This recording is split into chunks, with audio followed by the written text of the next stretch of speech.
नमस्कार दोस्तों, आज हम बात करने वाले हैं बिहार विधानसभा 2025 के एक ऐसे खिलाड़ी की जिसने पिछले एक दशक से चुनावी समीकरणों को हिलाकर रख दिया है। जी हाँ, हम बात कर रहे हैं प्रशांत किशोर की, जिन्हें लोग पीके के नाम से भी जाना करते हैं। जो पहले तो वो दूसरों की जीत का फार्मूला हुआ करते थे, लेकिन अब वो खुद की पार्टी जन सुराज के साथ मैदान में नजर आ रहे हैं। लेकिन सवाल यह है कि क्या वो बिहार में एक बार फिर से कोई करिश्मा दिखा पाएंगे या नहीं। तो चलिए समझते हैं आज की इस वीडियो में। दोस्तों, प्रशांत किशोर भारतीय राजनीति के इतिहास में एक ऐसा नाम बन चुका है जो खुद तो पहले कभी चुनाव नहीं लड़ा, लेकिन दूसरों को चुनाव जिताने की कला में महारत रखता है। एक ऐसा रणनीतिकार जिसके एक एक फैसले ने प्रधानमंत्री नरेंद्र मोदी से लेकर कई राज्यों के मुख्यमंत्रियों तक का रास्ता तय किया है। दोस्तों, यह कहानी है प्रशांत किशोर के अविश्वसनीय यात्रा की। जब सन 2011 में यूनिसेफ में काम करने वाले प्रशांत किशोर की पहली मुलाकात होती है गुजरात के मुख्यमंत्री नरेंद्र मोदी से।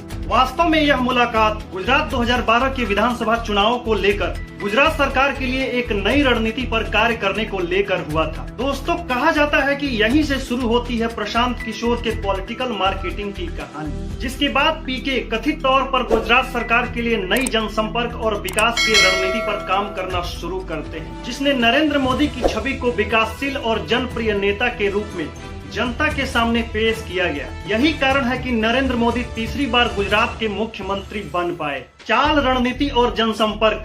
दोस्तों, यही वो मोमेंट था जब प्रशांत किशोर पर्दे के पीछे से स्क्रिप्ट लिखने वाले चुनावी रणनीतिकार के रूप में जाने जाने लगे। इसके बाद उन्होंने 2014 लोकसभा चुनावों से पहले सिटीजन फॉर अकाउंटेबल गवर्नेंस यानी CAG नामक कैंपेन चलाया, जिसका उद्देश्य भाजपा की ओर से नरेंद्र मोदी को प्रधानमंत्री बनाना था, जिसने अब की बार मोदी सरकार और हर हर मोदी घर घर मोदी जैसे नारों को देश भर में जन जन तक पहुंचाया। अब की बार प्रशांत किशोर ने 2014 लोकसभा चुनावों में नरेंद्र मोदी का ब्रांडिंग चाय वाला के छवि के तौर पर एक स्ट्रॉन्ग और डिसाइसिव लीडर यानी निर्णायक नेता के तौर पर रणनीति बनाई। इसके अलावा प्रशांत किशोर ने चाय पर चर्चा नामक कार्यक्रम को एक इनोवेटिव कैंपेन के रूप में साबित किया, जिसने नरेंद्र मोदी की छवि को भारत की आम जनता से जोड़ दिया गया। जिसके बाद पीके ने एक के बाद एक रणनीति बनाई, जिसमें नमो ऐप और सोशल मीडिया ने नरेंद्र मोदी को जमीनी स्तर तक पहुंचाने का काम किया। दोस्तों, प्रशांत किशोर के तेज तर्रार माइंडसेट और रणनीतियों का ही देन था कि 3D होलोग्राम टेक्नोलॉजी के जरिए पहली बार एक साथ कई रैलियों में प्रधानमंत्री नरेंद्र मोदी की वर्चुअल उपस्थिति दर्ज कराई गई। और उसके बाद लोकसभा चुनाव 2014 का जो रिजल्ट आया वो बिल्कुल चौंका देने वाला था, जिसकी भाजपा वालों ने भी कमी उम्मीद नहीं की थी। परिणाम स्वरूप लोकसभा चुनाव 2014 में भाजपा को अविश्वसनीय 284 सीटों पर जीत हासिल होती है। मैं नरेंद्र दामोदर दास मोदी ईश्वर की शपथ लेता हूं कि दोस्तों, यही वो वक्त था जब प्रशांत किशोर का नाम अचानक सुर्खियों में आया, जो खुद तो कभी चुनाव लड़ा नहीं पर दूसरों को चुनाव जिताने का 100% गारंटी देता है। इसके बाद सन 2015 में बिहार विधानसभा चुनावों के दौरान बिहार में बहार है तो नीतीश कुमार है जैसा नारा पीके के चुनावी रणनीतियों का ही देन था, जिसके बदौलत जदयू और राजद की महागठबंधन ने मोदी लहर को पछाड़ते हुए भारी बहुमत हासिल किया और नीतीश कुमार बिहार के तीसरी बार मुख्यमंत्री बन सके। जिसके बाद प्रशांत किशोर ने खुद को चुनावी चाणक्य के रूप में साबित किया और सन 2016 से लेकर 2021 तक देश के तमाम राजनीतिक पार्टियों के चहेते बनते चले गए। 2014 के लोकसभा चुनाव के अपार सफलता के बाद पीके ने खुद के पॉलिटिकल कंसल्टिंग फर्म PAC की स्थापना करी, जिसके जरिए उन्होंने अरविंद केजरीवाल की पार्टी आप के लिए काम किया और मुफ्त बिजली, मुफ्त पानी जैसे मुद्दों को उछालकर अरविंद केजरीवाल को ऐतिहासिक जीत दिलाई। दिल्ली वालों, गजब कर दिया आप लोगों ने, आई लव यू। इसी तरह प्रशांत किशोर ने 2017 पंजाब विधानसभा चुनाव में अपनी महत्वपूर्ण भूमिका निभाते हुए पंजाब में कांग्रेस को जिताया। इसके बाद 2019 आंध्र प्रदेश विधानसभा चुनावों में पीके ने चुनावी रणनीति बनाकर आंध्र प्रदेश के पूर्व मुख्यमंत्री चंद्रबाबू नायडू को सत्ता से बाहर किया और जगत मोहन रेड्डी को भारी बहुमतों से जिताया। इसके बाद प्रशांत किशोर ने 2021 पश्चिम बंगाल विधानसभा चुनाव के दौरान भाजपा के मजबूत चुनौतियों के बावजूद ममता बनर्जी के तृणमूल कांग्रेस को भारी मतों से जिताया।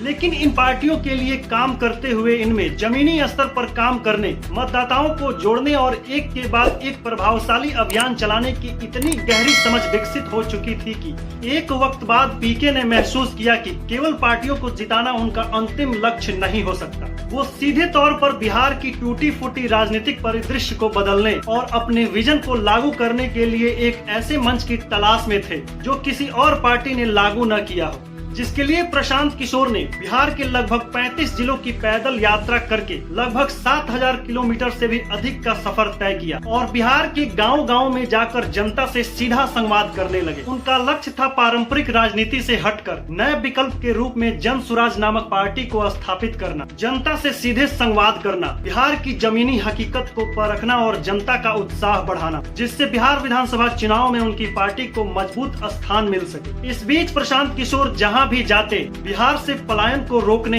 बिहार की शिक्षा व्यवस्था को ठीक करने और फर्जी शराबबंदी के कानून को हटाकर प्रदेश के युवाओं को बिहार में ही रोजगार देने की गारंटी देते नजर आते रहे। लालू जी का लड़का 10वां नहीं पास किया है, मुख्यमंत्री बनना चाहता है, इसमें कोई गलत बात नहीं है। दिक्कत इस बात से है कि आपका लड़का BA MA कर लिया है, उसको चपरासी का भी नौकरी नहीं मिल रहा है और आपको उसका चिंता ही नहीं है।